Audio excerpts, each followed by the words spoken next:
नमो अरिहन्ताणं नमो सिद्धाणं नमो आयरि नमो उपजायाणं नमो लोये सवसाहुन मङ्गलं भगवान् वीरो मङ्गलं गौतमो गणी मङ्गलं कुन्दकुन्दार्यो जैनधर्मोऽस्तु मङ्गलं सर्वमङ्गलमाङ्गल्यं सर्वकल्याणकारकं प्रधानं सर्वधर्माणां जैनं जयतु शासनम् जैनं जयतु शासनं जैनं जयतु शासनम्।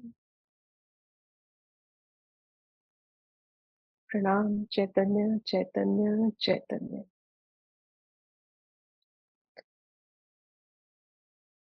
हेलो परिधि, प्रणाम।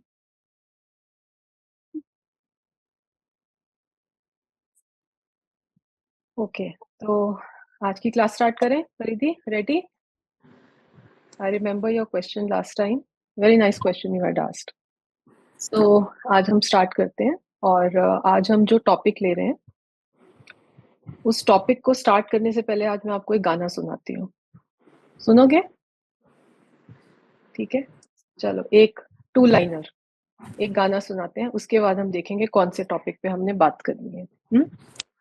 ये लता मंगेशकर का बहुत फेमस सॉन्ग है, शायद आप सबने सुना होगा, और परिधि शायद आपने नहीं सुना होगा, आपकी एज के लिए बहुत पुराना है, बट फिर भी एक बार ट्राई करते हैं। नाम गुम जाएगा, चेहरा ये बदल जाएगा, मेरी आवाज में पहचान है, गर याद रहे ओ नाम गुम जाएगा, चेहरा ये बदल जाएगा, ये मेरा ज्ञान नहीं पहचान है, गर याद रहे ओ नाम गुम जाएगा। तो ये हमने एक पैरा लिया, ठीक है परिधि, कुछ समझ आई सॉन्ग का मीनिंग? हाँ, तो अब इस सॉन्ग को मैं डिस्प्ले करती हूँ और अब फिर हम उसको एक बार डीप में समझते हैं कि सॉन्ग में क्या कन्वे करना चाह रहे हैं। हाँ, सो लेट्स स्टार्ट। ये सॉन्ग के लिरिक्स थे। हाँ, नाम गुम जाएगा, चेहरा ये बदल जाएगा, मेरी आवाज ही पहचान है, गर याद रहे। तो अब इसमें से डिम्पल मैम कौन कौन सी चीजें हैं जो परमानेंट है और कौन सी चीजें अनित्य हैं, पहले ये समझते हैं। नाम गुम जाएगा, ये तो पक्का जाने ही वाला है। जितना इस मनुष्य भव में मेरा जितना आयुष्य है, उतनी देर मेरे को जानते हैं मैं डिम्पल मैम, मैं निधि, मैं परिधि, ठीक है। और जैसे ही गए तो 1 जनरेशन, 2 जनरेशन, 3 जनरेशन, हो सकता है 4-5 जनरेशन तक कोई नाम याद रखे, उसके बाद तो नाम गुम जाएगा। तो नाम तो इम्परमानेंट है, तो नाम तो गुम ही जाएगा। चेहरा ये बदल जाएगा, आज जो हमारा बचपन में चेहरा था, अभी चेहरा है, बुढ़ापे में है, और फिर जो अगले भव में होगा, हम अपना ही चेहरा, जो जो भी नया हमें चेहरा मिलेगा, हम उसको रिकॉग्नाइज ही नहीं कर पाएंगे। हमको अपना कोई भूतकाल याद नहीं रहता, तो चेहरा भी ये बदल जाना है, ये भी इम्परमानेंट है, ये भी अनित्य है।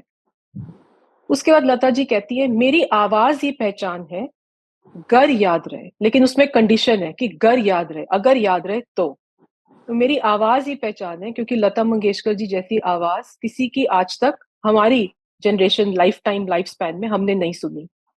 अब वो नहीं है, 2-3 साल पहले उनकी फरवरी में 22 में 2 साल पहले उनकी डेथ हो गई थी। तो लेकिन उनकी आवाज, उनकी जो एक आवाज की क्वालिटी थी, वो उनकी पहचान है, अभी तो है, लेकिन कब तक रहने वाली है ये हमें पता नहीं है। पापा बोलो या नहीं कम तो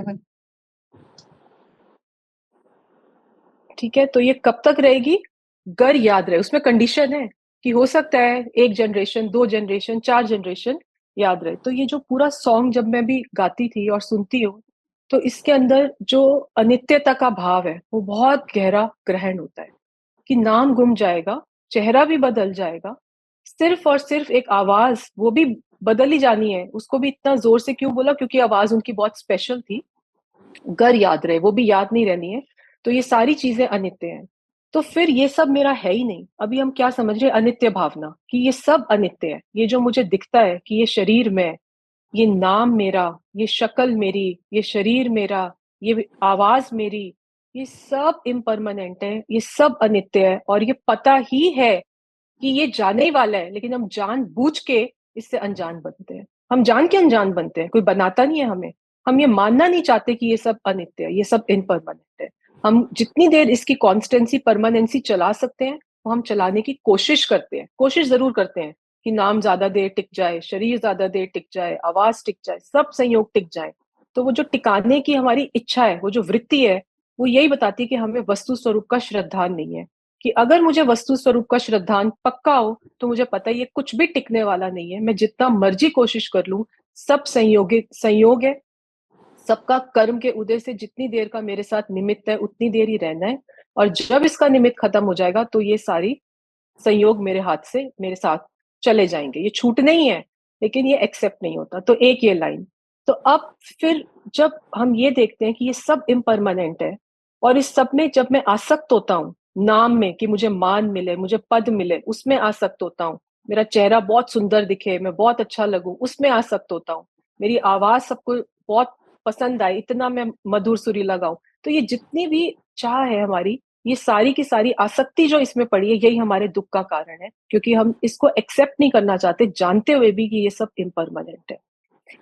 तो फिर क्या परमानेंट है? कि इसको ही मॉडिफाई करके देखते हैं कि नाम तो गुम जाएगा, चेहरा भी बदल जाएगा, मेरा ज्ञान ही पहचान है। तो ये जो ज्ञान है और जो मैं ज्ञायक वस्तु हूं, ये दोनों एकम एक है। इन दोनों को अलग नहीं किया जा सकता। नमक और नमक के खारेपन को अलग नहीं किया जा सकता।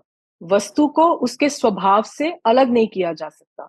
तो जब मुझे वस्तु स्वरूप से कोई समझा रहे हैं गुरु कि ये जो ज्ञान है, ये ज्ञान से ही तो निर्मित है, इस ज्ञान से ही तो बना है, और ये ज्ञान ही तेरी पहचान है। और इसमें क्लॉज है, कर याद रहे। और ये कैसे याद रहेगा? अब ये बुद्धि से याद नहीं रहेगा, ये ज्ञान क्योंकि स्वभाव है। और जब ये स्वभाव कि मैं ज्ञान वाली वस्तु हूं, ये स्वभाव ही अनुभव में आता है। तो वो जो अनुभव आता है, वो अनुभव याद रह जाता है अनंत काल के लिए। ये बात समझ आई? तो वो जो पहला याद रहना था, वो बुद्धि के लेवल पे था कि 1 जनरेशन याद रखे, 2 रखे, 3 रखे, जब तक जो भी दिखता है उतनी देर तक ही याद रहता है। जहां तक साइट है, वहां तक विजिबिलिटी है, वहां तक रिमेम्बरेंस रहती है। लेकिन ये जो ज्ञान है, ये इस भव में, अगर मैं अपनी आत्मा के ज्ञान का अनुभव कर लूं, अगर मैं अपनी आत्मा का अनुभव कर लूं, तो वो अनुभव जो है, वो अनंत काल तक याद रहने वाला है। याद रहने वाला एक भाषा है। वो अनुभव का जो वो अनुभव का जो एक्सपीरियंस है, वो अनंत काल तक आपके संस्कार में, आपके आत्मा में वो प्रकट हो गया है, और वो कभी जाने नहीं वाला। तो ये जब ज्ञान की पहचान होती है, इसी को कहते हैं सम्यक दर्शन। कि जैसी वस्तु थी, उसका ज्ञान सम्यक हुआ, उस वस्तु का सही तरीके से दर्शन हुआ, वो सम्यक दर्शन अनंत काल तक टिके रहने वाला है। गर याद रहे। इसका क्या मतलब है? कि आज अगर मुझे इस भव में अपनी आत्मा का अनुभव होता है, मैं अपनी आत्मा को जान लेता हूं, तो ये सम्यक दर्शन जब प्रकट होता है, ये सम्यक दर्शन की गारंटी होती है कि वो आपको सिद्धशिला तक पहुंचा के ही रहेगा। वो रखेगा ही रखेगा। आप भूल जाओगे, लेकिन अगले भव में वो फिर से आपको पकड़ लेगा ढूंढ के। तो ये सम्यक दर्शन गर याद रहे नहीं, वो याद रहता है। वो दिलाएगा कि तुमने वस्तु स्वरूप की यथार्थ पहचान करके वस्तु स्वरूप की यथार्थ श्रद्धा की थी। इसलिए सम्यक दर्शन अगर छूट भी जाए, तो वापस वो पकड़ में, वो उसको पकड़ लेता है, वो उस जीव को पकड़ लेता है। क्योंकि ये सम्यक दर्शन की गारंटी है कि वो शिला पे पहुंचा के रहेगा। तो इसलिए ये ज्ञान की अगर मैं अपने पुरुषार्थ से पहचान कर लूं, तो मेरा मोक्ष को कोई रोक नहीं सकता। तो ये आज का हमारा जो टाइटल है कि मेरा ज्ञान ही पहचान है, गर याद रहे। तो ये अनित्य से हम नित्य तक आए कि ये जगत सारा क्षणिक है, ये ऊपर की सारी दोनों लाइनें क्षणिक है। और आत्मा एक नित्य है, क्योंकि ज्ञान ही आत्मा है और आत्मा ही ज्ञान है। तो आत्मा का अनुभव बस एकमात्र नित्य है। तो जब अनुभव हो जाता है तो वो अनुभव नित्य रहता है, क्योंकि वो याद रह जाता है, वो चला नहीं जाता, वो छूट नहीं जाता। यही इस आत्मानुभूति की विशेषता है कि एक बार हो गया और सब चीजें अगले भव में हम जाते हैं, हमें कुछ भी याद नहीं रहता। लेकिन ये आत्मा का अनुभव एक ऐसा अनुभव है जो अनादिकाल तक टिक के रहने वाला है, जो कभी आपको छोड़ेगा नहीं। आप उसको छोड़ाना भी चाहो कि मुझे नहीं चाहिए सम्यक दर्शन, वो तब भी छोड़ेगा नहीं, क्योंकि अब तो वस्तु स्वरूप का सच्चा श्रद्धान हो गया। अब वो आपको सिद्धशिला पे पहुंचाए बिना जीव को छोड़ने नहीं वाला। तो इतना इसका गर याद रहे कि इतनी इंटेंसिटी है। ठीक है, तो ये वाली जो याद थी, ये तो शयोपशम ज्ञान था, ये तो बुद्धि था। लेकिन ये वाला जो याद है, ये उस ज्ञान का अनुभव है, उसकी स्वसंवेदन स्पर्शना है, उस ज्ञान में ज्ञान का समा जाना है। तो उसकी प्रतीति फिर अनंत काल तक टिकी रहती है। फिर एक बार जब श्रद्धान हो गया कि मैं ज्ञायक ही हूं, मैं आत्मा ही हूं, उसके बाद उसको याद नहीं करना पड़ता। वो अंदर श्रद्धान में जब बैठ जाता है तो वो अनंत काल के लिए टिक कर रहता है, और वो सिद्धशिला पर पहुंचाए बिना छोड़ता नहीं है। तो ये आज का जो हमारा टॉपिक है। तो इसमें अभी पहले कोई डाउट, डिम्पल मैम?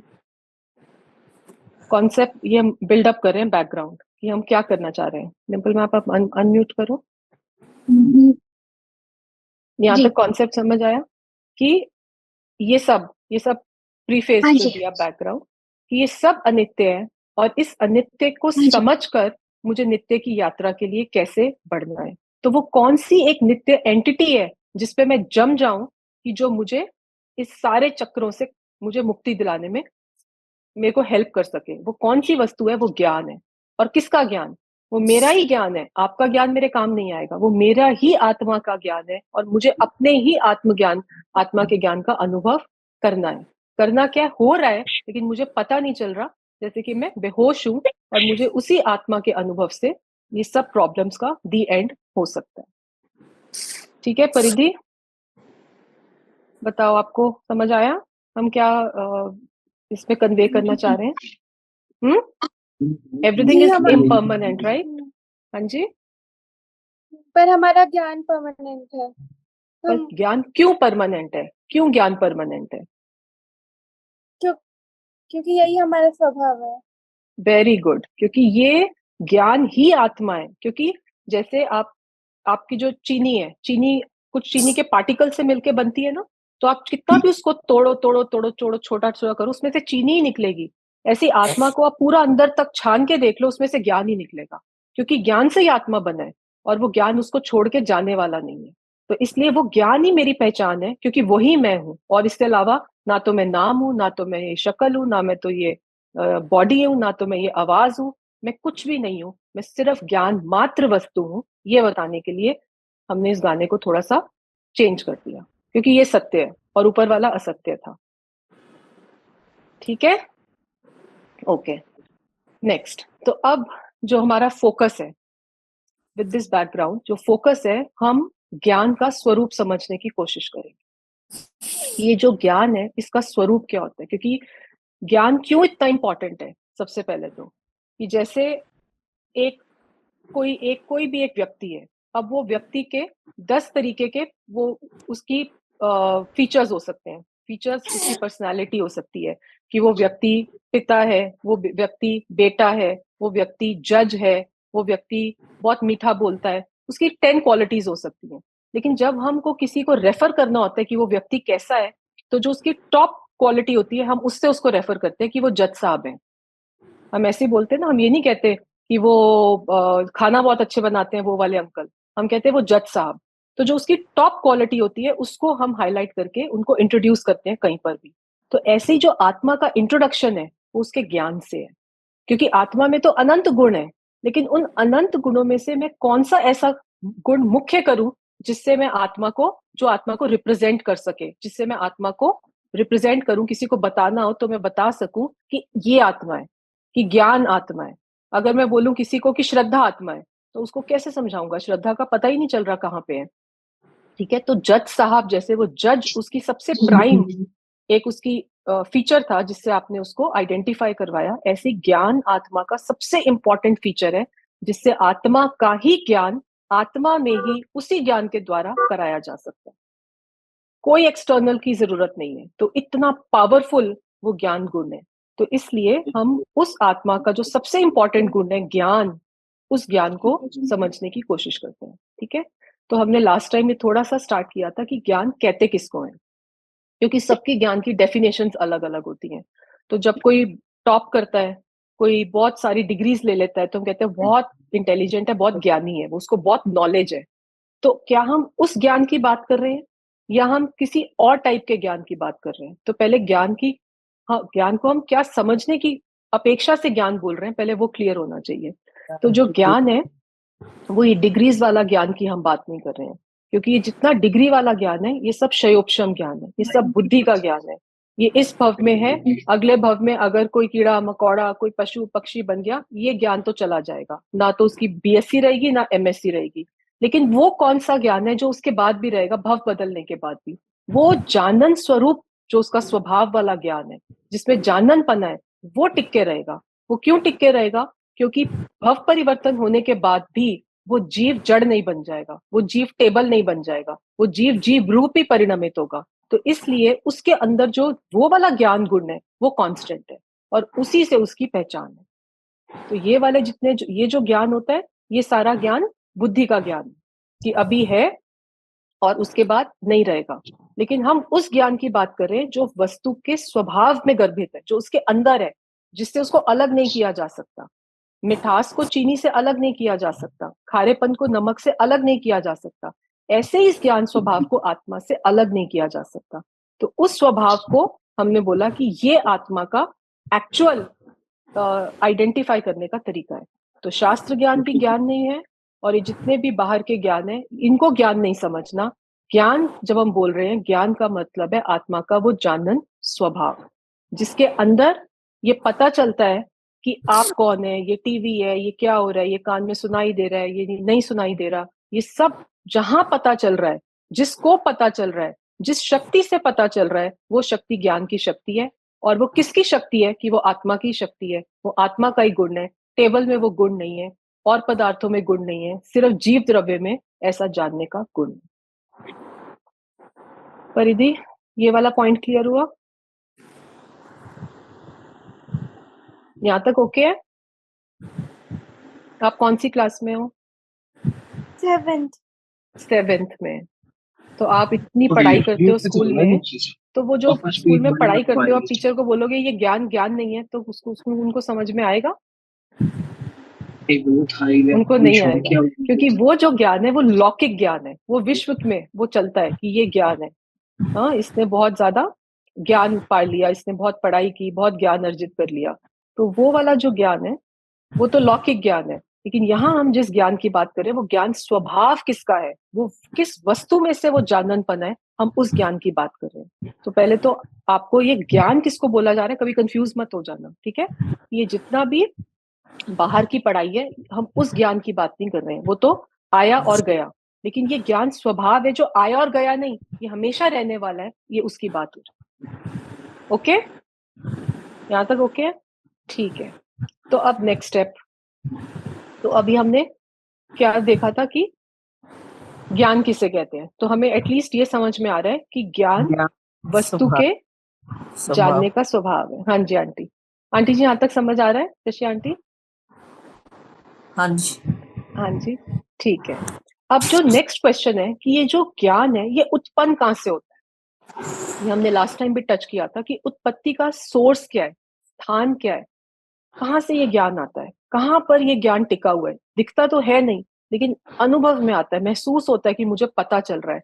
ये जो पता चल रहा है कि आप मुझे देख पा रहे हो, आप सुन पा रहे हो, मैं आपको देख पा रही हूँ, मैं आपको सुन पा रही हूँ, तो ये सारा जो प्रोसेस हो रहा है इंद्रियों से, जो हमें लगता है हमें जानना हो रहा है, ये एक्चुअल जानने का सोर्स क्या है? क्या ये जानने का सोर्स इंद्रियां है? कि आप मुझे देख पा रहे हो, क्या आप आंख से देख पा रहे हो? क्या आप मुझे सुन पा रहे हो, आप कान से सुन पा रहे हो? तो ये जो ज्ञान आपको वाणी का हो रहा है, ये जो ज्ञान आपको एक इस शरीर का हो रहा है, मेरे देह का हो रहा है, कि ये पता चल रहा है कि कोई बैठा है यहाँ पर, तो ये जो जानना हो रहा है, ये जानना क्या इंद्रियों से हो रहा है? पहले अपने अंदर इस क्वेश्चन को चलाओ, ये कहाँ से जानना हो रहा है? कि अगर मैं आंख बंद कर लूं तो ये तो दिखेंगे नहीं मुझे, तो ऑब्वियसली आंखों से ही हो रहा है। अगर मैं कान बंद कर लूं तो मुझे सुनाई नहीं देगा, तो इसका मतलब कान से ही ज्ञान होता है। पर क्या ये बात सत्य है? परिधि, यहाँ पॉज ले रही हूँ, सोचना, ठीक है? अब एक डेड बॉडी पड़ी है, ठीक है? शायद आप बहुत छोटे हो, लेकिन कभी आपने कोई डेड बॉडी देखी हो, उसकी आईज वैसी दिखती हैं, उसके ईयर्स वैसे ही दिखते हैं, सारे फीचर्स वैसे ही दिखते हैं। आप उस डेड बॉडी से बातें करके देखो, कोई आंसर आता है? क्या वो सुन सकते हैं? क्या वो देख सकते हैं? तो फिर वो क्या गया, सब कुछ तो पड़ा है वहां पे। तो अब आपको अपने से सेल्फ क्वेश्चन करना है और सेल्फ लॉजिकली उस थॉट को प्रोवोक करना है कि जब उनको कुछ भी नहीं पता चल रहा, कोई हलचल हो रही है उनको पता नहीं चल रहा, और मुझे पता चल रहा है, ठीक है? तो इसका मतलब मेरे में और उनमें क्या डिफरेंस है कि मेरे में अभी कोई ऐसी एट प्रेजेंट कोई वस्तु ऐसी विद्यमान है जिसकी वजह से ये जानने का प्रोसेस हो रहा है, और वो वस्तु आंख नहीं है, कान नहीं है, क्योंकि वो तो डेड बॉडी में भी थी, ठीक है? लेकिन उसको नहीं पता चल रहा और मुझे पता चल रहा है। इसका मतलब मेरे अंदर भी वो देखना आंख और कान से नहीं हो रहा था। लॉजिक बन रहा है परिधि? मुश्किल तो नहीं है लॉजिक? अभी हम लॉजिक पे बात कर रहे हैं। तो इसका मतलब यहाँ से ये प्रूव होता है कि जैसे वो तो पड़े हैं, बॉडी की बॉडी पड़ी है, आप उनको टच करो उनको पता नहीं चलेगा टच हो रहा है, आप उनको बोलो कुछ बोलो उनके मुंह से आवाज नहीं निकलेगी। तो इसका मतलब कुछ चीज ऐसी है जो इस बॉडी में हमेशा रहती है जब तक हम होते हैं, लेकिन वो रहते हुए भी वो ऐसी है कि ना तो वो दिखती है, लेकिन वो फीलिंग में आती है, वो हमें पता चलता है कि जानना हो रहा है, हमें पता चलता है ना। आप आंखें बंद है, लेकिन आपके अंदर आपको कुछ भी ऐसे इमेजिनेशन में भी, तो वो कहाँ पता चल रहा है? वो जो पता चलना है वो आत्मा का स्वभाव है, और उसका सोर्स इसी बॉडी के अंदर, इन्हीं बॉडी के प्रदेशों के साथ एक क्षेत्रावगाही संबंध है। पूरी बॉडी में वो आत्मा फैला हुआ है, पूरी बॉडी में जैसी बॉडी है वैसी शेप का वो अपने आप को, जैसे पानी होता है, आपने किसी गोल उसके अंदर डाला गॉबलेट में, तो पानी राउंड की शेप ले लेता है ना, किसी टम्बलर में रेक्टेंगुलर में डाला तो वो वैसी शेप ले लेता है। ऐसे ही आत्मा का ज्ञान स्वभाव है, वो जिस बॉडी के आकार के परमाणुओं के कांटेक्ट में वहां पे स्पर्श नहीं करता, लेकिन जहां पे वो होता है वो वैसे का वैसा, वैसा का वैसा वो आकार धारण कर लेता है, ठीक है? और जैसे जैसे आपकी बॉडी के अंदर चेंजेस आएंगे, जैसे आप छोटे बच्चे थे तो इतनी सी बॉडी थी, तो आत्मा उतना फैला हुआ था, आप थोड़े बड़े हुए तो और फैल गया, वो आत्मा वही है।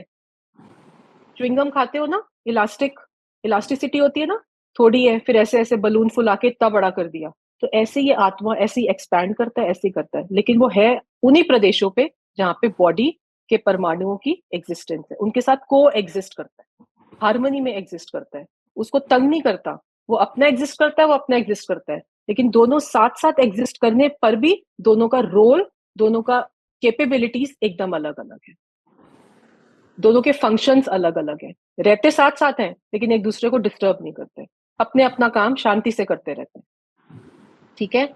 तो ज्ञान इंद्रियों से उत्पन्न होता है कि नहीं होता, इसका लॉजिक बिल्ड कर रहे थे, क्योंकि ज्ञान जो है वो एक चैतन्य वस्तु है। जब हम चैतन्य वर्ड बोलते हैं, ज्ञान क्या है? एक कॉन्शियसनेस है कि पता चल रहा है कि कुछ हो रहा है। टेबल को आप जितना मर्जी पीटो हैमर से, टेबल को नहीं पता चलेगा, उसको दर्द भी नहीं होती, उसको कुछ नहीं होता। तो इसलिए वो क्योंकि जड़ है, तो जिसके अंदर कुछ नहीं होता, जो नॉन लिविंग जिसको कहते हैं, जिसमें लाइफ नहीं होती, जिसमें संवेदना नहीं होती, उसको कहते हैं जड़। और जिसमें संवेदना होती है, जिसमें वो जानने का स्वभाव है, उसको कहते हैं चेतन।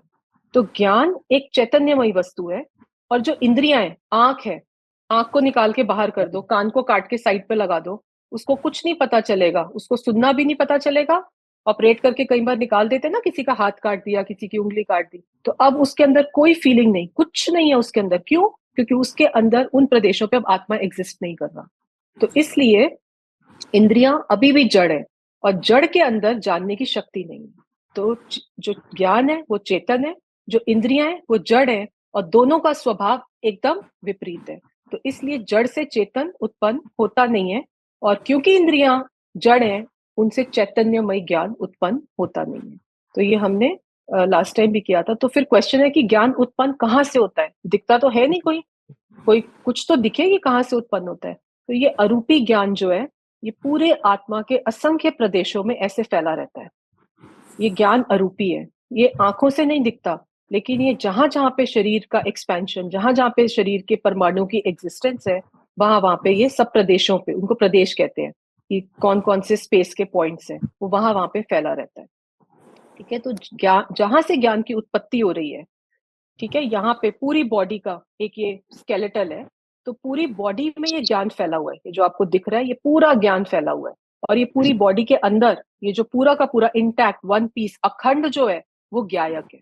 तो जो पूरा है वो ज्ञायक है, और उसके अंदर जहां ज्ञायक है वही ज्ञान है। आप बोलो इसमें से ज्ञायक में से ज्ञान ज्ञान अलग कर दो, बाकी गुण पड़े रहने दो, ऐसा नहीं हो सकता। जहां ज्ञायक है वही ज्ञान फैला हुआ है, इसलिए ज्ञान और ज्ञायक अभेद है। वो दोनों को अलग अलग नहीं किया जा सकता। तो जब ज्ञान अनुभव में आता है, उसी समय वो ज्ञायक अनुभव में आ जाता है, क्योंकि दोनों कथनचित भिन्न है लेकिन सर्वथा भिन्न नहीं है, क्योंकि वो एक ही क्षेत्र पे है, वो अनन्य है, वो एक दूसरे में तन्मय है, क्योंकि ज्ञान से ही ज्ञायक का निर्माण हुआ है। क्योंकि जहां पे खारापन है वहीं पे नमक है। आप बोलो नमक रख लो पार्टिकल्स, लेकिन खारापन उसमें से निकाल दो प्रॉपर्टी, वो नहीं हो सकता। तो ऐसे ही जहां पे जानना है वही मैं हूं, वही ज्ञायक है। सो इसलिए जहां ज्ञान की उत्पत्ति हो रही है, ज्ञायक उन्हीं सर्वांग प्रदेशों पर, वो सब प्रदेश ज्ञायक के ही हैं, और उन सब सर्वांग प्रदेशों पे ज्ञान ही ज्ञान, पूरा ज्ञान ही ज्ञान से वो भरा पड़ा है, ऐसा लबालब भरा पड़ा है। इसलिए ज्ञान और ज्ञायक अभेद है, जुदा है नहीं और जुदा हो सकते नहीं। दोनों में तात्विक संबंध है, अनन्य। ये शास्त्र की भाषा है कि दोनों में तात्विक संबंध है, वो अनन्य है। बट पॉइंट यही है कि उन दोनों को कभी अलग किया जा नहीं सकता। यहां तक ओके है? यहां तक ओके है परिधि? यस, ठीक है। अब हम आगे आते हैं नेक्स्ट, जो बहुत इंपॉर्टेंट आज का टॉपिक है, वो है जानने का प्रोसेस क्या है। ये जो जानने का प्रोसेस है, अगर ये समझ में आ जाए, हमारी बहुत सारी प्रॉब्लम्स खत्म हो सकती है। ये जानना होता कैसे है, इसके अंदर क्या चलता है, क्या होता है जानने के अंदर। तो जो जानने का प्रोसेस है, अभी हमने सबसे पहला जो अभी क्वेश्चन किया था कि ज्ञान उत्पन्न कहां से होता है, कि इंद्रियों से तो नहीं होता, कि ज्ञान ज्ञायक में से उत्पन्न होता है। एक एक समय में, पर्याय में नया नया ज्ञान उत्पन्न होता है। और ये ज्ञान का जानने का प्रोसेस क्या है, कि क्या ज्ञान इंद्रियों से जानता है? उत्पन्न तो नहीं होता इंद्रियों से, लेकिन क्या इंद्रियों से जानता है, या इंद्रियों के बिना ही जानने का उसका काम चलता रहता है? अब ये क्वेश्चन है कि इंद्रियों से, नीलम जी आप कुछ कह रहे हो? नहीं। अच्छा, ठीक है। तो क्या ज्ञान इंद्रियों से जानता है, या इंद्रियों के अभाव में भी ज्ञान का जानने का काम इंद्रियों से एकदम निरपेक्ष है? निरपेक्ष मतलब उस पर डिपेंडेंट नहीं है, कि ज्ञान अपने से ही जानता रहता है, उसको इंद्रियों की हेल्प की जरूरत नहीं होती है। ये क्वेश्चन है। तो इंद्रियों से मैं पर को जानता हूँ, ये साथ ही इसका आंसर ग्रीन में जो दिया है, कि अगर मैं ये मानूं कि मैं इंद्रियों से पर को जानता हूं, तो जैसे अभी हमने कहा था कि डेड बॉडी में तो सब इंद्रियां होती है, लेकिन वो तो जानने का उसका स्वभाव नहीं रहता। तो ये गलत हमारी मान्यता है, और उस गलत मान्यता को बोलते हैं मिथ्यात्व। क्योंकि इंद्रियां जड़ है, और जड़ से जानने की मतलब चेतन की क्रिया हो नहीं सकती। इसलिए इंद्रियों से ज्ञान नहीं जानता, ज्ञान इंद्रियों के बिना जानता है। क्या ज्ञान विकल्प से जानता है? मैंने सोचा था ना आज मैं ऑफिस टाइम पे जाऊंगा, इसलिए टाइम पे पहुंचा। अगर मैं नहीं सोचता तो क्या इंद्रियों से, और क्योंकि मतलब हम विकल्प करते हैं और फिर हमें कुछ जानने में आता है, तो हम कहते हैं मैंने विकल्प से जाना। विकल्प से नहीं जानता, बुद्धि से नहीं जानता, इंद्रियों से नहीं जानता। ज्ञान का जानने का प्रोसेस इन सबसे जुदा है, सबसे न्यारा है। वो उसका प्रोसेस अपने में रह के ही चलता रहता है। ऐसा ज्ञान का प्रोसेस है। तो कैसा प्रोसेस है? ज्ञान कि ज्ञान जब ज्ञान जानता है, जब ज्ञान जानता है, तो अब आप इसको एक बार ध्यान से सोचो और समझना कि ये ज्ञान पूरे शरीर में जो हमने देखा था, ये आपको हेल्प रहेगी इसकी। तो ये पूरे शरीर के अंदर ज्ञान फैला हुआ है, ठीक है, परमाणुओं को टच नहीं करता, लेकिन एक ज्ञान स्वरूपी ज्ञायक वस्तु उन सब प्रदेशों के ऊपर व्याप्त है, ऐसे व्याप्त है। अब क्या होता है कि ये तो द्रव्य हो गया, ठीक है, और वो जो द्रव्य है उसमें तो कुछ होता नहीं है। ये हमने पहले डिस्कस किया था कि द्रव्य में तो कुछ नहीं होता, वो तो कांस्टेंट एक रूप रहता है। जब हम कहते हैं कांस्टेंट एक रूप रहता है, उसका मतलब यही है कि उसमें कुछ होता नहीं। लेकिन उसमें से जो एक एक समय में नई नई पर्याय उत्पन्न होती है, जिसमें कार्य होता है जानने का, उसमें कार्य कैसे होता है। अब जब पर्याय उत्पन्न होती है, उस ज्ञायक में से उत्पन्न होती है, उसका उत्पाद होता है। तो जब वो उत्पन्न होती है, वो कोई आकार लेके उत्पन्न होती है। इसका क्या मतलब है कि जैसे ही वो निकली पर्याय उस ज्ञायक में से, तो उसने कोई ना कोई आकार बनाया। अब वो आकार कौन सा बन सकता है? वो आकार टेबल का बनाती है अपने अंदर, कभी वो आकार सुनने का बनाती है अपने अंदर अगली पर्याय, फिर वो आकार कोई स्मेल का बनाती है। तो ऐसे अलग अलग आकारों को तैयार अंदर से करती हुई वो पर्याय प्रकट होती है। तो ये जैसे पूरा द्रव्य है, और द्रव्य के असंख्य प्रदेशों पर जैसे ही पर्याय की उत्पत्ति हुई, जैसे ही पैदा हुई पर्याय, वो ऐसे नहीं पैदा होती, वो किसी रूप में पैदा होती है। और वो जो रूप है वो कोई आकार है ज्ञान का, और वो जो आकार है ज्ञान का उसको कहते हैं गे। तो वो जो आकार है ज्ञान का उसको कहते हैं गे। गे मतलब उस फॉर्म में वो तैयार हुई। ठीक है, अब जैसे इस समय की मेरी ज्ञान की पर्याय इस स्क्रीन को देखने के हिसाब की तैयार हुई है, तो तैयार तो यहाँ हो रहा है, जानना यहाँ हो रहा है, लेकिन उसी टाइप की कोई वस्तु इस विश्व में पड़ी है, उसको गे कहते हैं। कि ऐसी स्क्रीन है, ये स्क्रीन का यहाँ पर होना और मेरे ज्ञान की पर्याय का उस स्क्रीन जैसा आकार बनाना, ये दो दो बातें हो रही है। तो मेरी ज्ञान की पर्याय में स्क्रीन जैसा आकार बनना, ये मेरे ज्ञान का काम पर्याय में हो रहा है। स्क्रीन वहां पर है इसलिए मुझे ज्ञान हो रहा है, या इसको क्रॉस लगा देना। स्क्रीन के कारण मेरा ज्ञान नहीं बना रहा, क्योंकि स्क्रीन तो पहले भी पड़ी थी 2 घंटे पहले, लेकिन तब मुझे ऐसा ज्ञान क्यों नहीं हो रहा था? क्योंकि तब मैं दूसरे कमरे में थी, तब मुझे ऐसा स्क्रीन का ज्ञान नहीं हो रहा था। ये अभी क्यों ज्ञान हो रहा है? क्योंकि गे तो पड़ा था पहले भी, ऑब्जेक्ट तो विश्व में अनंत गे पड़े हैं, लेकिन उस पर्टिकुलर समय में जो जानने का ज्ञान का आकार बनता है, वो ज्ञान स्वतंत्र अपनी योग्यता से बनाता हुआ पर्याय के रूप में उस द्रव्य में से उत्पन्न होता है। और जब वो उत्पन्न होता है तो ये ज्ञान का प्रोसेस अब किस पे डिपेंडेंट हुआ? किस पे डिपेंडेंट हुआ ये ज्ञान ज्ञान का प्रोसेस? क्या ये स्क्रीन पे डिपेंडेंट हुआ, या क्या ये इंद्रियों पे डिपेंडेंट हुआ? ये किसी पे डिपेंडेंट नहीं है। ये ज्ञान का जानने का प्रोसेस 100% इंडिपेंडेंट है, इसीलिए ज्ञान स्वतंत्र है। ज्ञान गे पे डिपेंडेंट नहीं है कि गे होगा तो मुझे ज्ञान हो। जैसे आंटी, आप उस दिन गे पूछ रहे थे ना, गे आपको समझ आ रहा? गे जी हाँ, समझ आ रहा है जी।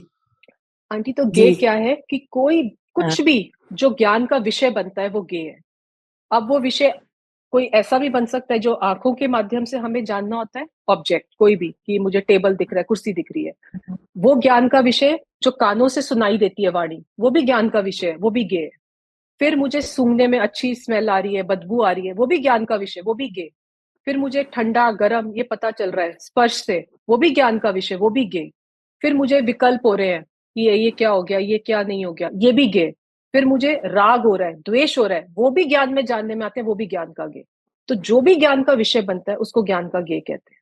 वो शेप अपने आप ले लेता है वैसे। वो शेप अपने आप लेता है। यही ज्ञान की तो जानने, ये अलौकिक क्रिया है ज्ञान की जानने की, इसीलिए तो ज्ञान इतना महान है। कि हाँ, बाहर राग का भाव उत्पन्न कहीं हो रहा है, लेकिन ज्ञान अपने में रहते हुए राग जैसा एक स्वरूप तैयार करता है, जिसमें पता चल जाता है कि ये राग जैसी कोई चीज है। तो ऐसे टेबल बाहर पड़ा है, लेकिन ज्ञान की पर्याय जो निकली, वो उसने ऐसा आकार बनाया अपने ही अंदर कि वो टेबल जैसा उसका आकार बन गया।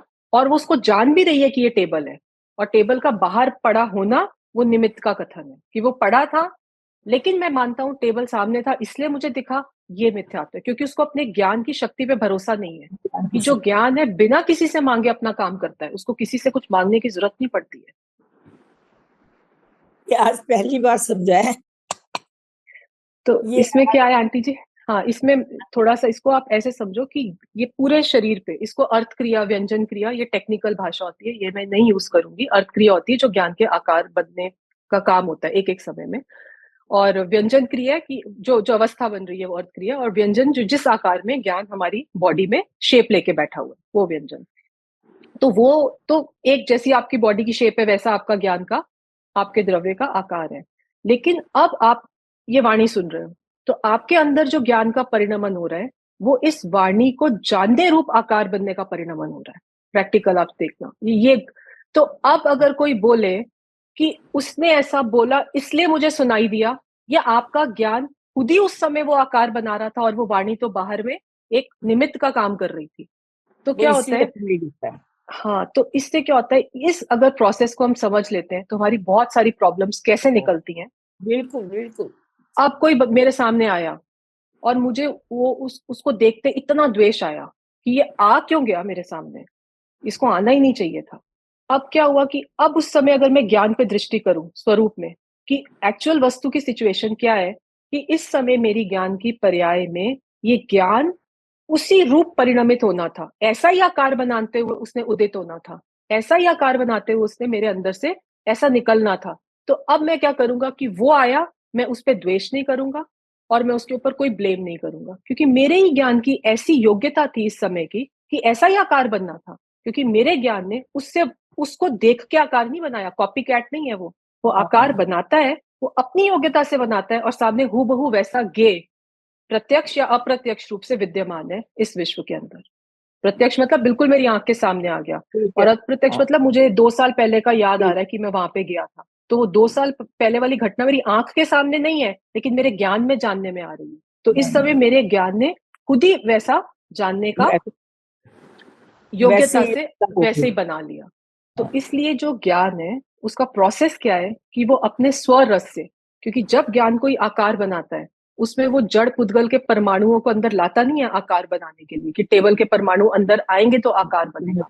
ज्ञान जो आकार बनाता है वो अपने स्वरस, स्वरस मतलब अपनी शक्ति से, अपनी अपनी शक्ति से। शक्ति से, अपने रॉ मटेरियल को यूज करते हुए, अपने ही ज्ञान को यूज करते हुए एक शेप में वो एक फॉर्मेशन करता है। और वो जो फॉर्मेशन करता है वैसे का वैसा कोई ऑब्जेक्ट इस विश्व में बाहर पड़ा है उसको गे कहते हैं। तो गे और ज्ञान के बीच में ये रिलेशनशिप चलता रहता है कि ठीक। ज्ञान यहाँ आकार तैयार करता है और बाहर वैसा कोई गे ऑब्जेक्ट पड़ा रहता है। और यही ज्ञान की जानने की शक्ति है कि उसने उस परिणमन से एक ऐसा आकार कि उसको पता चल गया ये टेबल है। तो ये तो अब वो टेबल ज्ञान के अंदर नहीं आया, ना ही ज्ञान निकल के बाहर टेबल तक गया उसको जानने। तो ज्ञान ने अपने ही अपने अंदर रह के टेबल का भान अपने कर लिया, योग्यता से बना लिया। अपनी योग्यता से बना लिया। तो जैसे कोई पेंटर है तो ज्ञान एक ऐसा पेंटर है, वो अपने अंदर ही पेंटिंग्स बनाता रहता है और अपने ही कलर्स यूज करता है ज्ञान के।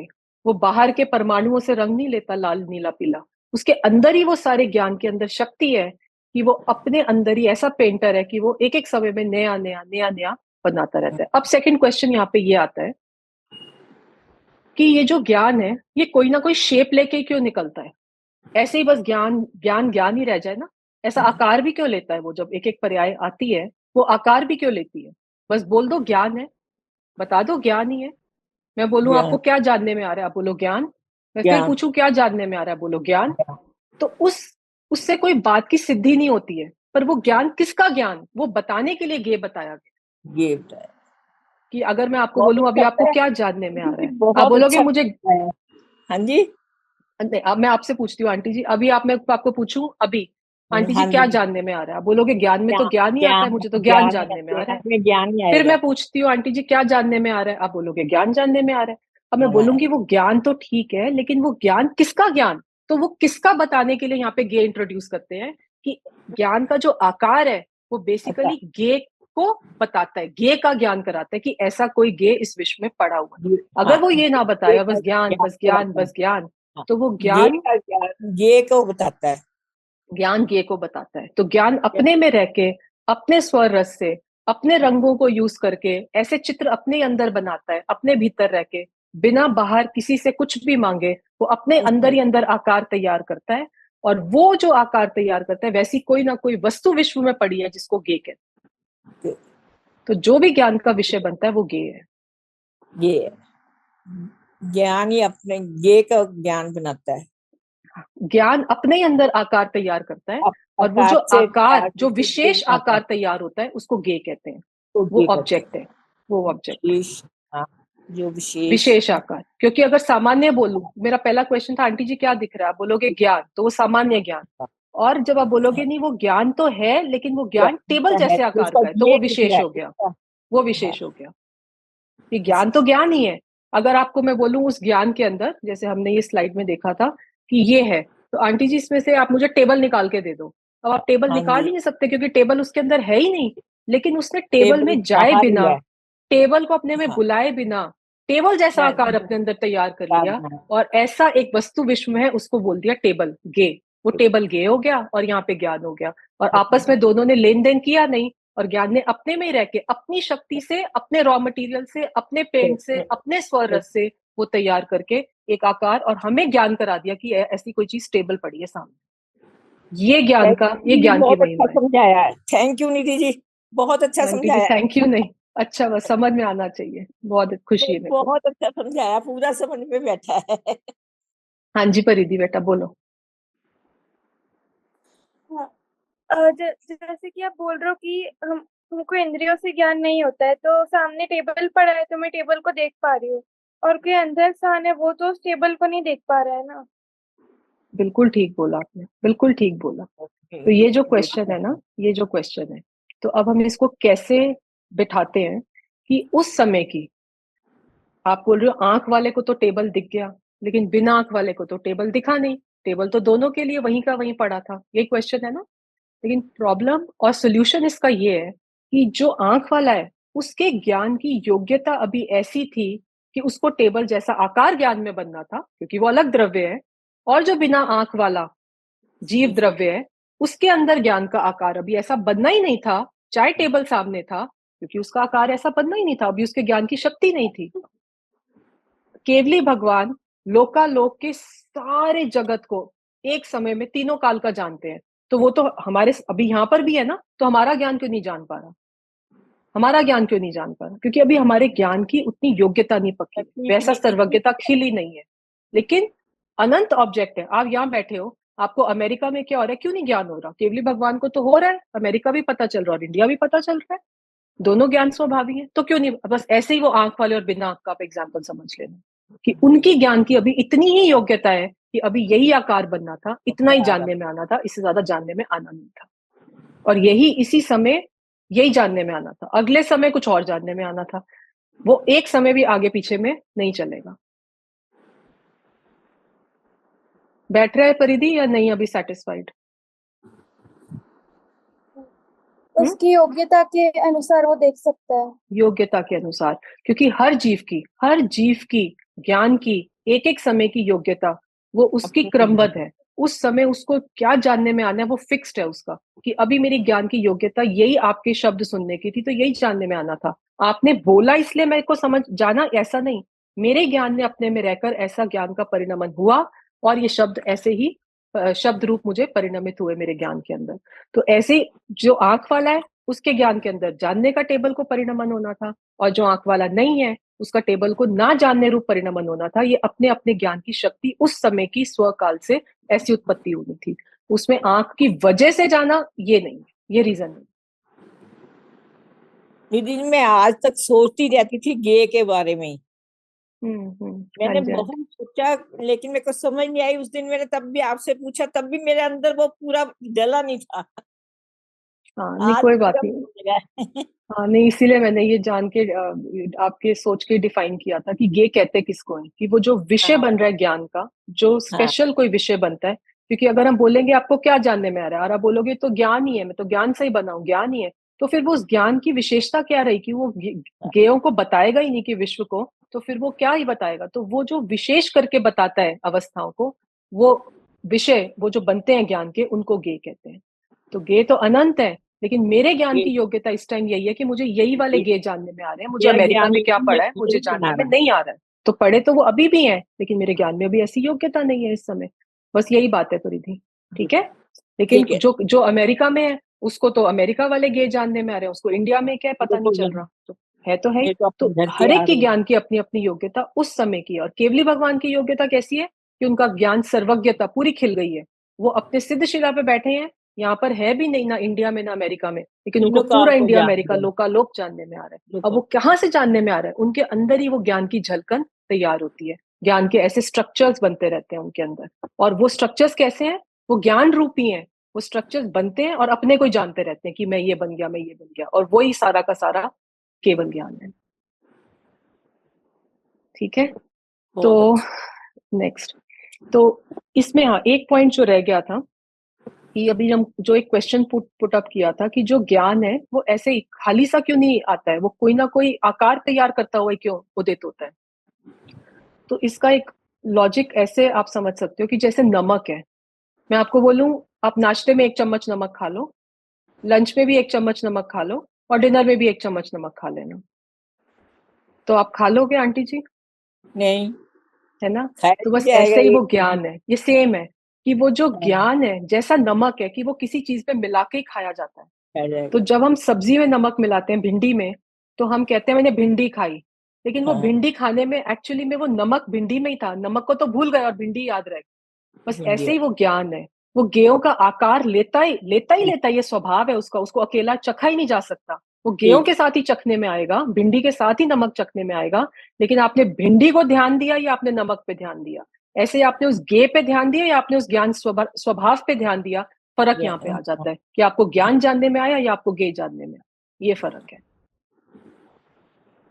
क्योंकि जैसे नमक अकेला नहीं खाया जा सकता, ऐसे ज्ञान भी अकेला ये टेस्ट नहीं किया जा सकता, वो किसी ना किसी आकार की फॉर्म में ही आपको प्रेजेंट किया जाएगा। चाहे वो किसी गे का आकार हो, चाहे वो परगे हो, चाहे वो स्वगे आत्मा ही हो, तो किसी ना किसी के साथ वो ऐसा उदित होता है ज्ञान की पर्याय में। तो उस समय अगर मेरी दृष्टि उस ज्ञान स्वभाव पे है, तो मैं उस ज्ञान स्वभाव का रस ले लेता हूँ, नमक का रस ले लेता हूँ। और अगर मेरी दृष्टि उस गे के आकार पे है, ज्ञान के आकार पे जो गे जैसा है, तो फिर मैं क्या हूं, मैं गेयों को देखने में रुक जाता हूँ, और जो ज्ञान स्वभाव मुझे अनुभव में आ रहा था वहां से मैं च्युत हो जाता हूँ, वो मुझे पता ही नहीं चलता, मैं बेहोश हो जाता हूँ, क्योंकि मेरी दृष्टि वहां नहीं थी, क्योंकि मेरा मेरे मेरा मेरा गेहूं पे चली मेरा गई। पूरा फोकस वहां नहीं था, मेरी इच्छा नहीं थी कि मैं उस ज्ञान को जानूं, उस ज्ञान को मैंने गौण कर दिया, उसको बैक साइड लगा दिया, बैक एंड लगा दिया, और फ्रंट एंड में मैंने उस गेयों को देखना शुरू कर दिया, मैं गेयों में अटक गया, क्योंकि गेयों में लुब्ध था, मुझे गे बड़े अट्रैक्टिव लग रहे थे, ये सुंदर, हाँ, ये बेकार। और ज्ञान में क्या है, कोई अट्रैक्शन नहीं है, वो तो मात्र जानने का स्वभाव है, तो इसलिए स्वभाव के अंदर कुछ मजा नहीं आता, तो इसलिए वो गेयों ही गेयों को देखता रहता है, और वो स्वभाव कितना इंपॉर्टेंट है, वो स्वभाव दूसरी उसके बात लक्ष्य है। में नहीं आता। वो स्वभाव ठीक। लक्ष्य में ही नहीं आ पाता। जैसे बाहर जाते हैं चीजें देखने में ही लग जाते हैं, घूमने जाते हैं कहीं तो चीजों हाँ में ही लग जी। जाते हैं देखने। हाँ तो फिर जी, उस टाइम बस यही ये बनते हैं, वो उनको देखे जाते हैं और जो ज्ञान है उसको भूल जाते हैं।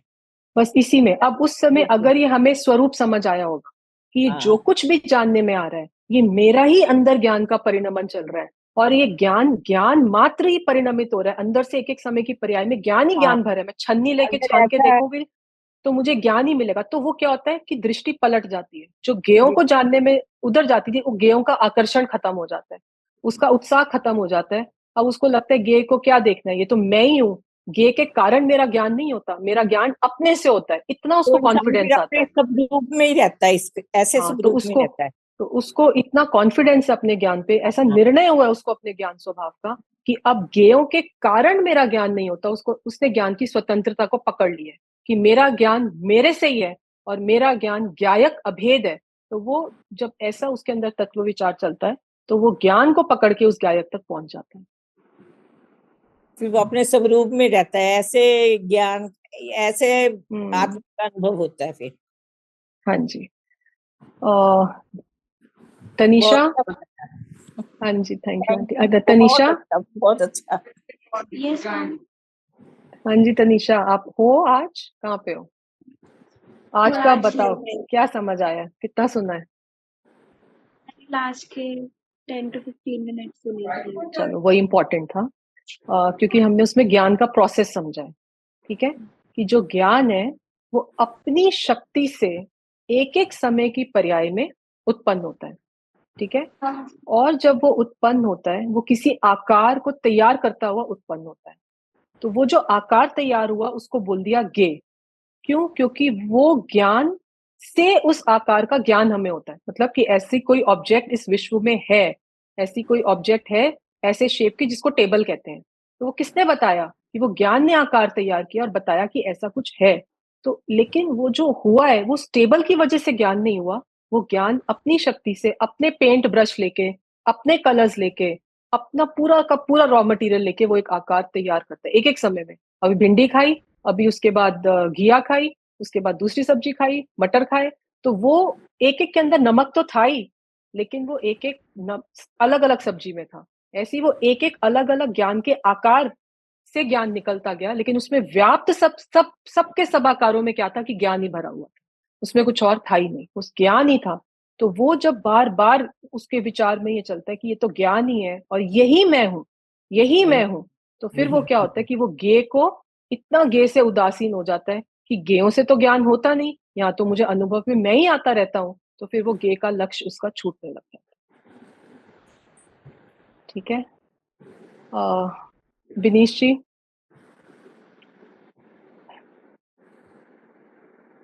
प्रणाम, आपका कोई कोई क्वेश्चन यहाँ तक? अच्छा लगा, थोड़ा विषय के ज्ञान। हेलो हाँ जी, हेलो, आ रही आवाज? हाँ जी, हाँ जी, हाँ जी। यार गे के बारे में इतने विस्तार से जान के बहुत अच्छा लगा। वो रिलेट कर पा रहा हूँ कि अभी तक मैं कंफ्यूज होता था कि ये जैसे कि गीता वगैरह में जो पढ़ा था कि इंद्रिय विषय के बारे में, विषय के बारे में बात किया जाता है, इसे ही ज्ञेय बोलते हैं। ये ज्ञान का संबंध तो ज्ञेय के साथ में है, यानी उसके विषय के साथ में है। अभी अगली क्लास में हम बोलेंगे ज्ञान और ज्ञेय का संबंध भी नहीं है, इसलिए अभी संबंध जोड़िए मत आप। अच्छा, क्योंकि ज्ञान का संबंध ज्ञान से ही है सिर्फ, ये तो ज्ञेय को बताता है कि ऐसा कोई ऑब्जेक्ट है, लेकिन ज्ञान जब अपना ज्ञान रूप लेके निकला, उसने क्या ज्ञेय से कुछ लिया? अगर वो ज्ञेय से कुछ लेता तो उसका ज्ञेय से संबंध होता। उसने ज्ञेय से कुछ नहीं लिया, उसने ज्ञान नहीं अपना आकार तैयार किया, इसलिए ज्ञान का संबंध सिर्फ और सिर्फ ज्ञान से ही है। इसका मतलब ज्ञान का संबंध सिर्फ ज्ञायक से है, पूरे विश्व में किसी वस्तु के साथ ज्ञान का कोई और संबंध। और यही जो ज्ञाता ज्ञेय संबंध है कि हम मान लेते हैं जो संबंध, बस यही हमारे मिथ्यात्व का कारण है। संबंध होता नहीं है, हम संबंध बना देते हैं। ज्ञान का संबंध सिर्फ ज्ञान से है। ज्ञान और ज्ञान का जो ये ज्ञान और ज्ञेय के बीच में ये जो संबंध हम बनाते हैं, ये नाजायज है। ज्ञान का संबंध ज्ञान से ही है, बस ये जायज है, और सब नाजायज है। तो ज्ञान और ज्ञायक आपस में बस क्योंकि वो एक ही है, और वो अपने में ही रहते रहते काम करता रहता है, किसी से मांगता नहीं, किसी को कुछ देता नहीं, किसी से कोई अपेक्षा नहीं रखता, किसी को कुछ कहता नहीं है, अपनी योग्यता से जैसी उसकी शक्ति है उस समय की, वो एक आकार तैयार करता हुआ उदित होता है, बर्थ लेता है। बच्चा पैदा होता है ना एक शेप में, ऐसे ही वो ज्ञान एक शेप लेता हुआ पैदा होता है, और वो शेप ये बताती है कि ऐसी कोई ज्ञेय रूप वस्तु इस विश्व में एग्जिस्ट करती है। बस इतना रिलेशनशिप है, इससे ज्यादा कोई रिलेशन नहीं।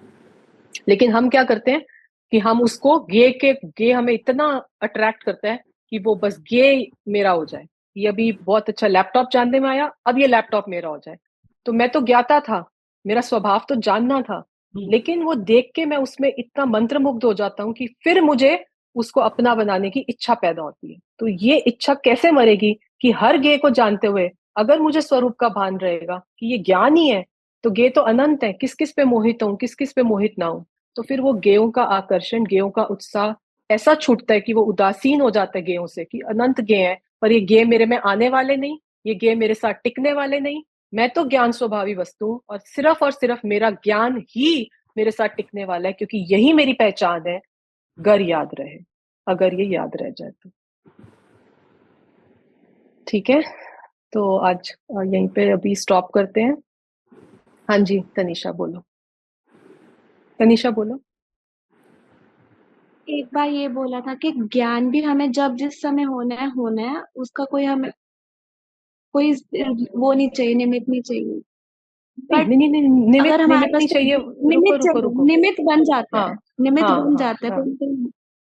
बट अगर हम कोई गुरु ही नहीं रखेंगे, मतलब हमें एक जो गुरु है वो हमारा निमित्त बनेगा ज्ञान हम्म। का, क्योंकि हम अपने आप में तो हमें वो ज्ञान आ नहीं सकता ना, हमें कोई ज्ञान हम लेके जन्मे हैं। अब हमारी वही इतनी क्वेश्चन अच्छे आ से गया तनीषा, जो हमने स्टार्टिंग में बोला था ना, क्या ये शास्त्र ज्ञान जो हमें गुरुओं ने दिया, क्या ये ज्ञान है? जो पहला क्वेश्चन था कि इंसान पहले तो हो ज्ञान क्या है। जिंदगी के।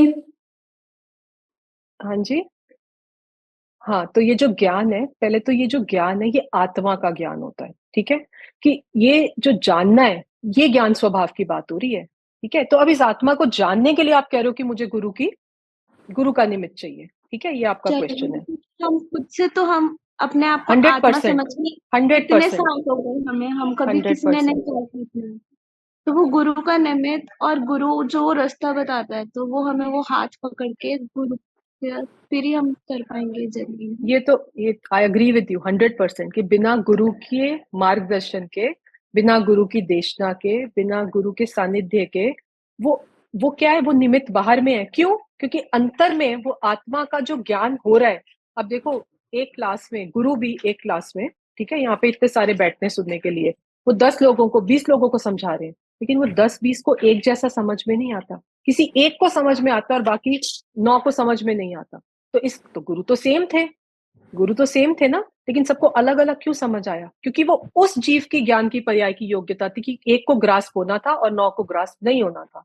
तो इसलिए जो गुरु भी है वो निमित्त है, लेकिन कार्य हमेशा उपादान में होता है, और उपादान की शक्ति से, उपादान की योग्यता से, उपादान के अपने पुरुषार्थ से होता है। तो जो कार्य होता है उसमें मैं ये नहीं कह रही कि गुरु का निमित्त है, कौन सा गुरु मिलेगा, कौन सा निमित्त मिलेगा ये भी फिक्स्ड है, कब मिलेगा ये भी फिक्स्ड है, उसका काल भी फिक्स्ड है, और कौन से गुरु मिलेंगे ये भी सब कुछ फिक्स्ड है। इस पूरे विश्व में सब कुछ फिक्स्ड है। तो जब इतना फिक्स्ड है तो मैं क्या करूं कि तू जो है उस सत्य को ग्रहण कर ले कि मैं तो सिर्फ इन सब फिक्सेशंस को जानने वाली ज्ञाता वस्तु हूं, तो तेरा काम हो जाएगा। तो ये जो आपका क्वेश्चन है ये बिल्कुल ठीक है कि गुरु चाहिए, उनके बिना ज्ञान नहीं होगा, क्योंकि वो भी उन्हीं को गुरु मिलते हैं जिनका काम होना होता है। जिसको काम नहीं होना उसको एक तो गुरु नहीं मिलेंगे, और जिसका काम होना है वो एक क्लास में अटेंटिव होके बैठ के सुनेगा भी। जिसका काम नहीं होना उसको गुरु मिल भी जाएंगे लेकिन वो सुनेगा ही नहीं। तो इसलिए सिर्फ गुरु मिला इसलिए मेरा काम हुआ, ये बात भी सत्य पूरी नहीं है। क्लास में तो टीचर सबको पढ़ाती है, फिर बच्चे फेल क्यों हो जाते हैं? गुरु तो मिला था ना उनको, फेल क्यों हो गए वो? तो इसलिए गुरु मिलना वो एक बात है, लेकिन यहाँ उपादान में कैसा कार्य रूप अंदर में आत्मज्ञान जब प्रकट हो रहा है, तो उसके लिए जीव का, उस एक एक जीव का पुरुषार्थ कैसा चल रहा है, वो उसकी इंडिविजुअल, वो उसकी अपनी कैपेबिलिटी है। ठीक है, तो ज्ञान आत्मा का ही है, ज्ञान और आत्मा एक ही है। ज्ञान को आत्मा से जुदा नहीं किया जा सकता, क्योंकि ज्ञान से ही वो आत्मा बना हुआ है, क्योंकि स्वभाव है वो ज्ञान उसका। और कैसा स्वभाव है? जैसे हमने शुरू में कहा था कि वो सबसे इंपॉर्टेंट स्वभाव है जिससे हम उस आत्मा की पहचान करवाते हैं। इसीलिए ये ज्ञान ही मेरी पहचान है, और बाकी भी तो अनंत गुण है, लेकिन उन अनंत गुणों में ज्ञान ही ऐसा मुख्य गुण है जो समय समय पर मुझे अनुभव में आता है, जो मुझे फील होता है कि मेरा जानना चल रहा है। मुझे पता नहीं चलता श्रद्धा का काम कैसा चल रहा है, लेकिन जानना हो रहा है ये मुझे पता चलता है। इसलिए ये मेरा सबसे इंपॉर्टेंट फीचर है, जिसको हम हाईलाइट करके उस वस्तु तक पहुंचाते हैं जो वस्तु तक अदरवाइज पहुंचने का कोई साधन नहीं है। ठीक है, क्लियर हुआ? तनीषा अभी सेटिस्फाइड नहीं है। आप बताओ, क्लास में गुरु तो सबको मिल गए ना, टीचर सबको पढ़ाती है ना, सब टॉप क्यों नहीं करते? तो कुछ बच्चे फेल क्यों हो जाते हैं? गुरु तो मिला, ज्ञान तो प्रकट होना चाहिए था।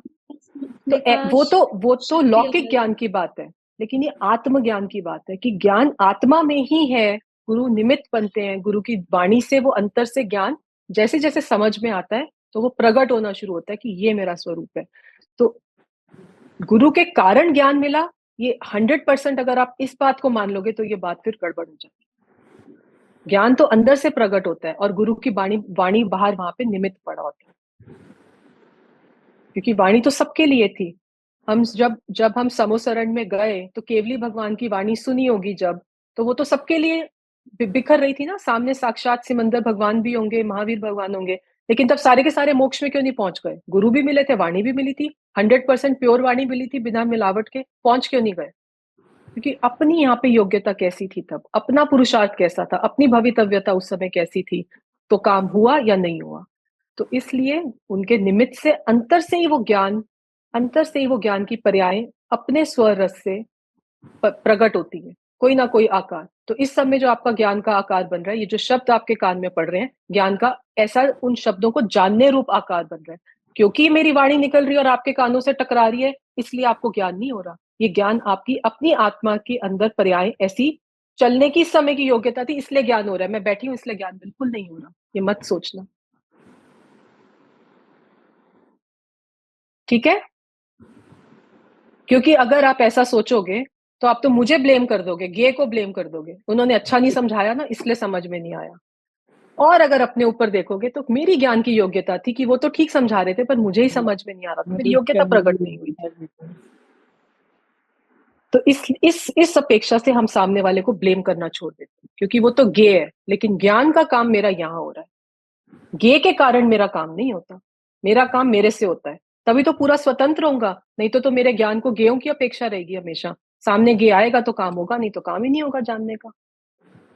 तो केवली भगवान को तो कुछ जानने में आना ही नहीं चाहिए था, लोकालोक क्यों आ रहा है? उनकी अपनी ज्ञान की ऐसी प्रबल शक्ति इस समय पूरी की पूरी विकसित है कि पूरा लोकालोक जानने में आ जाता है। ठीक है तनिषा, अभी भी नहीं सेटिस्फाइड तो बोलो, फिर से बोलूंगी। No not fine. क्वेश्चंस कुछ और भी थे। चलो वो अब नेक्स्ट टाइम लेंगे क्योंकि टाइम हो गया। ठीक है, तैयार रखना अपने क्वेश्चंस नेक्स्ट टाइम, क्योंकि ये जो ज्ञान का स्वरूप है, जो ज्ञान का प्रकरण है, ये पूरे अध्यात्म में सबसे इम्पोर्टेंट अगर कोई टॉपिक मुझे लगता है तो वो ज्ञान का लगता है। और जिसको ये ज्ञान स्वभाव समझ में आ गया, उसको अपना स्वरूप समझ में आ गया, और वही समझने के लिए ही हम यहाँ पे बैठे हैं कि मैं कौन हूँ, घूम फिर के मैं कौन हूँ।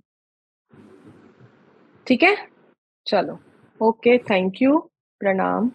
चैतन्य चैतन्य।